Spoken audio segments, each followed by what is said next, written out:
إلهي بزنته لنكا مران منجدون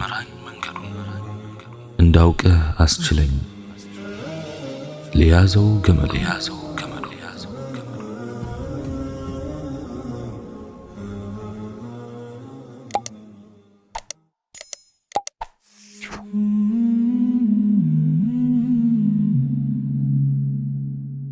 بسم الله. اللهم لك الحمد كما ينبغي لجلال وجهك وعظيم سلطانك، والصلاة والسلام على حبيبنا رسول الله وعلى آله وصحبه ومواله. رب اشرح لي صدري ويسر لي أمري واحلل عقدة من لساني يفقه قولي. السلام عليكم ورحمة الله وبركاته. يسولج قالنا تقبارون عند يميادرقو ፍትሃዊነትን የሚሰጠውና የሚቀበለው እውነተኛ ሰው ሲሆን ብቻ ነው። በመሆኑም አብዛኛው የስነ ምግባር ችግር እውነተኝነትን ረግጠው የሚወጡ ናቸው። እውነተኝነት የታላቅነት መለኪያ ነው። እውነተኝነት ማለት የህሊና ሚዛናዊ ምስክርነትን መከተልና የቁርአንን ዳኝነት መቀበል ነው።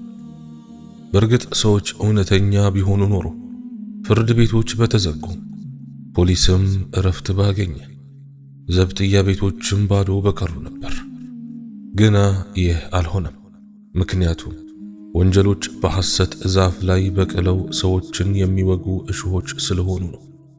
በአንጻሩ መልካም ስነ ምግባር በእውነተኝነት ዛፍ ላይ አፍርቶ ሰዎች እየቀጠፉ በሕይወታቸውና በመጪው ዓለም የሚደሰቱበትና የሚጠቀሙበት መልካም ፍሬ ነው። ስኬትና ክስረትም ከሁለቱ ላይ የሰፋ ድርሻ አላቸው።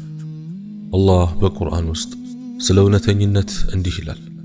አዑዙ ቢላሂ ሚነ ሸይጣን ረጂም ኢተቁላህ ወኩኑ መዐ አሳዲቂን። አላህን ፍሩ ከእውነተኞቹም ጋር ሁኑ። ሱረቱ ተውባ አንቀጽ 119። በሌላም አያ هذا يوم ينفع الصادقين صدقهم ይህ እውነተኞችን እውነታቸው የሚጠቅምበት ቀን ነው።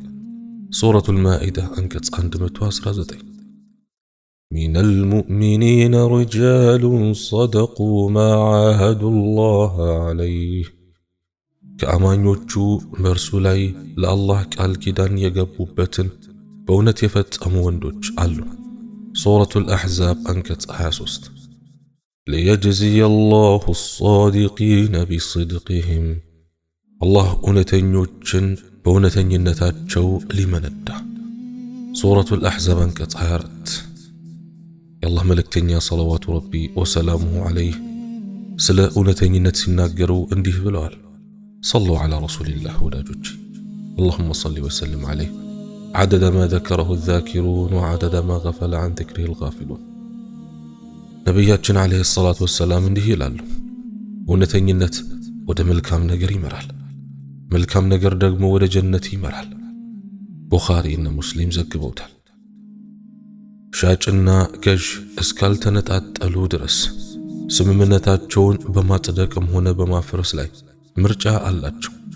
በገበያቸው ላይ ግልጽ ከሆኑና እውነቱን ከተነጋገሩ ገበያቸው ይባረክላቸው። ቡኻሪና ሙስሊም ዘግበውታል። እውነት እርካታ ነው፣ ሐሰት ጥርጣሬ ነው። ትርሚዚ ዘግበውታል። ስለ እውነተኝነት ታላላቅ ሰዎች የሚከተለውን ብለዋል። እውነትን የተከተለ ሰው ሕዝብ ነው፣ ብቻውን እንኳን ቢሆን። ሐሰት ይጠቅመኛል ብለህ ባሰብክበት ቦታ ይጎዳሃል። እውነት ይጎዳኛል ብለህ በሰጋህበት ቦታ ይጠቅማል። እውነት ቀድሞም ያለ ነገር ነው። መፍጠር የምንችለው ውሸትን ብቻ ነው። እውነተኝነት የራቀው ቤት ፍቅር አይታደልም። እውነትን ሁሉም አለውልሽ ይላታል። የሚደርስላት ሰዎች ግን ጥቂቶች ናቸው። ታላቅ ሰው ማለት ሳይመክሩት የሚመከር፣ ሳይቀሰቅሱት የሚነሳ ነው። እውነት ከሚሞቱ ሰዎች ከንፈር ትገኛለች። በሐሰት ውስጥ ሆኖ ከማመንታት ፈጥኖ ወደ መልካም ነገር መመለስ ይበልጣል። እንደ ንጹህ ህሊና የለሰለሰና የሚመች ትራስ አይገኝም። እውነተኛ ፍላጎት የተደበቀውን ሁሉ ያገኛል። አሕነፍ ኢብኑል ቀይስ እንዲህ ይላሉ፣ 5 ነገሮች እኔ እንደምላቸው ናቸው። ምቀኛ ደስታን አያገኝም፣ ስስታም ጥበብ አይችልም፣ ውሸታም ክብር የለውም፣ ንጉሶች ቃል አያከብሩም፣ መጥፎ ባህሪ ያለው ሰው ስልጣን አያገኝም። አላህ ስብሓነሁ ወተዓላ ከእውነተኞቹ ያድርገን። እውነተኛ መሆን አንዱ የኢማን መገለጫ ነው። ሙእሚን እውነተኛ ነው። ቀልቡ ለእውነት ሁሌም ክፍት ናት፣ ምቹ ናት። ለሐሰት ቦታ የለውም። ካጠፋም ወዲያውኑ ወደ አላህ ስብሓነሁ ወተዓላ ተውበት በማድረግ ይመለሳል። ወዳጆች፣ ከእውነት ጎን ስንቆም አላህ ስብሓነሁ ወተዓላ ከጎናችን ይቆማል። ሐሰትን መርጠን እንደሆነ ደግሞ ከሸይጣን ጎን ቆመናል ማለት ነው። ሞት አይቀሬ መሆኑን እያንዳንዱ ሰው ያውቃል። ግና ከሞት በኋላ ምን ይከሰታል? ክብረት ወይስ ክስረት ለሚሉት ጥያቄዎች ትክክለኛውን ምላሽ ማንም አያውቅም። ነገር ግን ሙእሚኖች ከሞት በኋላ ሕይወት መኖሩን ለመልካምም ሆነ ለክፉ ሥራ ምርመራ ተደርጎ ተገቢው ስጦታም ሆነ ቅጣት እንደሚሰጥ እርግጠኛ ናቸው። ለዚህም ነው ኃያሉ አላህ ስብሓንሁ ወተዓላ አላህን ፍሩ፣ ሙስሊም ሆናችሁ እንጂ እንዳትሞቱ ማለቱ። ይህን አንቀጽ አምኖ የተገበረ በሕይወቱ ላይ ትልቅ ለውጥ ያመጣል፣ የሕይወቱንም ቁልፍ አግኝተዋል ማለት ነው። አላህን የሚፈራ ከሆነ የዚህችን ዓለም ፈተናዎች ቀላል አድርጎ ነው የሚመለከታቸው። አዑዙ ቢላሂ ሚነ ሸይጣን ረጂም። ያ አዩሃ አለዚነ አመኑ ተቁላህ ወኩኑ መዐ ሳዲቂን። እናንተ ያመናችሁ ሆይ አላህን ፍሩ፣ ከእውነተኞቹም ጋር ሁኑ። ሱረቱ ተውባ አንቀጽ 119። ማናችንም ብንሆን ሰው ሲዋሸን ሲያታልለን አንወድም። እውነት መናገር ለህሊና ትልቅ እረፍት ነው። ውሸት መናገር የህሊና የውስጥ ለውስጥ ትል ነው። አእምሮን ይረብሻል፣ ስለ ሕይወት አቋም ያለንን ይበክላል። ለዚህም ነው አላህ ስብሓንሁ ወተዓላ ሕይወታችን ያምር ዘንድ እሱን እንድንፈራ የሚመክረን፣ እውነተኛ ሁኑ የሚለን። የሚከተለውን የቁርአን አንቀጽ እንመልከት። يا أيها الذين آمنوا اتقوا الله وقولوا قولا سديدا. እናንተ ያመናችሁ ሆይ አላህን ፍሩ፣ ትክክለኛንም ንግግር ተናገሩ። ሱረቱል አሕዛብ አንቀጽ 7። የዚህን ግዙፍ ዓለም ፈጣሪ አላህን ስብሓንሁ ወተዓላ እሱን መፍራትን የእምነት አካል አድርጎታል። ወተቁላህ ኢን ኩንቱም ሙእሚኒን፣ ምእመናንም እንደሆናችሁ አላህን ፍሩ። ሱረቱል ማኢዳ አንቀጽ 57። ሙእሚኖች በመከራ ወቅት ከማንም በላይ ይታገሳሉ፣ በችግር ወቅት ይጸናሉ፣ ደስታን በጸጋ ያስተናግዳሉ።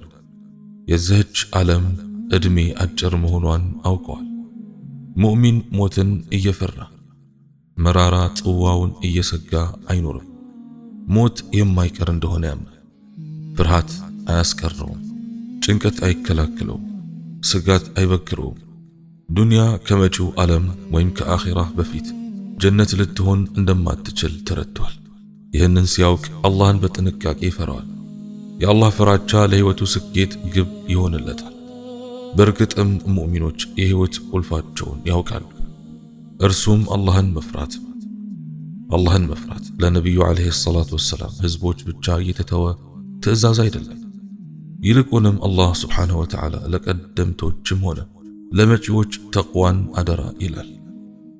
ወለቀድ ወሰይና አለዚነ ኡቱል ኪታበ ሚን ቀብሊኩም ወኢያኩም አን ኢተቁላህ ወኢን ተክፉሩ ፈኢነ ሊላሂ ማ ፊ ሰማዋት ወማ ፊል አርድ። እነዚያንም ከበፊታችሁ መጽሐፍን የተሰጡትን እናንተንም አላህን ፍሩ በማለት በእርግጥ አዘዘን። ብትክዱም በሰማያትና በምድር ያለው ሁሉ የአላህ ነው፣ አትጎዱትም። ሱረቱ ኒሳ አንቀጽ 131። አላህን መፍራት የሁሉ የበላይ መሆን ነው። ሰዎች ከሚፎካከሩባቸው ነገሮች ይልቅ ተቅዋ የተሻለ እንደሆነ ቁርአን ይናገራል። إن أكرمكم عند الله أتقاكم إن الله عليم خبير. الله زند بلاجاتشو بتام الله انفرياتشو. الله قلت أن أواكي وستأنم أواكي. سورة الحجرات أنكت أسرى سوست. الله مفرات سوج بزهج علم هيوت كمي سروت سرا كمي سبسبوت نبت كمي يزوت سنك كولم بلاين دون يمي كتلو يقرآن أنكت ياتتال. وتزودوا فإن خير الزاد التقوى واتقون يا أولي الألباب. تسنكم كسنكم هلو بلاجو تنكاكي ويم الله المفرات يا أمرو جم بالبيتو جوي فروي. سورة البقرة أنكت عندما تزتنا سوات. العالم أزنتي تلاكوتي الله ملكتنيا عليه الصلاة والسلام وليم بهون الله بمفرات عدرا إلو نبر كبزوبة كيتو اندمي كتلو يكرب. أمامة ابن عجلان الباهلي رضي الله عنه انداستل اللفوت يا الله ملكتنيا صلوات ربي وسلامه عليه بمسنابت جو حجلت وين بحجة الوداع عندي سيلو سمتشالله بلوال. الله انفرو 5 وقت صلاة سجدوا يا رمضان ጾምን ጾሙ ከገንዘባችሁም ዘካንም አውጡ የጌታችሁን ጀነት ትገባላችሁ። ትርሚዚ ይዘግበውታል። አቡ ሰዒድ አልኹደሪ ረዲየላሁ ዐንሁ የአላህ መልእክተኛ ዓለይሂ ሰላቱ ወሰላም እንዲህ ሲሉ ሰምቻለሁ አሉ። ዱንያንና ሴትን ፍሩ ወይም ተጠንቀቁ። ሙስሊም ዘግበውታል። ኢብኑ መስዑድ ረዲየላሁ ዐንሁ የአላህ መልእክተኛ ዓለይሂ ሰላቱ ወሰላም እንዲህ ይሉ ነበር ብለዋል። ጌታዬ ሆይ ያንተን ፍራቻ መመራትን ይቅር ባይነትንና መብቃቃትን እንድትሰጠኝ እጠይቅሃለሁ። ሙስሊም ዘግበውታል። ከዚህ በላይ የሰፈረው ገለጻ ጥቂትም ቢሆን ግንዛቤ ይሰጣል ብዬ እገምታለሁ። የሰው ልጅ የዓለማት ጌታ ለሆነው አላህ ሱብሓነሁ ወተዓላ ተገዢ እንዲሆንና እርሱን እንዲፈራ ከሁለቱም ዓለም ሕይወት መከራ ተገላግሎ ደስታን እንዲጎናጸፍ ለሕግጋቱ በማደር ላይ የተመሰረተ እውነተኛ የአላህ ፍራቻ መሰረታዊ የሆነ የሕይወት ቁልፍ ነው። አእምሮ የሚረካውና የመጨረሻው ግቡ የሚሳካለትም በአላህ ፍራቻ ብቻ ነው። እውነተኛ የአላህ ፍራቻ መንፈስን ለማጽዳትና የህሊናን ንቃት ለመጨመርም አስፈላጊ ነው። ምክንያቱም ንጹህ ስሜቶች በአላህ ፍራቻ ውስጥ የተስፋ መስክ የማይነጥፍ የኃይል ምንጭ ያገኛሉና። አላህን መፍራት ወደ ውስጥ የሚያሰርጸው የተነሳሽነት ጉልበት ተስፋ መቁረጥና ስንፍናን በመከላከል የሰውን ልጅ የመወሰንና የመስራት አቅም በእጅጉ ይጨምራል። ለዚህም ነው አላህን መፍራት የህይወት ቁልፍ የሆነው። አላህ ሱብሓነሁ ወተዓላ ቀልባችንን በተቅዋ በኢማን ይሙላልን። اللهم يا مقلب القلوب ثبت قلوبنا على دينك.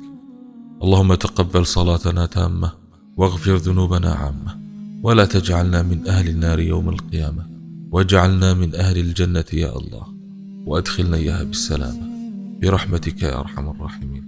اللهم اغفر لي ولوالدي ولجميع المسلمين والمسلمات الأحياء منهم والأموات. اللهم آتنا في الدنيا حسنة وفي الآخرة حسنة وقنا عذاب النار. سبحانك اللهم وبحمدك أشهد أن لا إله إلا أنت أستغفرك وأتوب إليك وآخر دعوانا أن الحمد لله رب العالمين والسلام عليكم ورحمة الله وبركاته.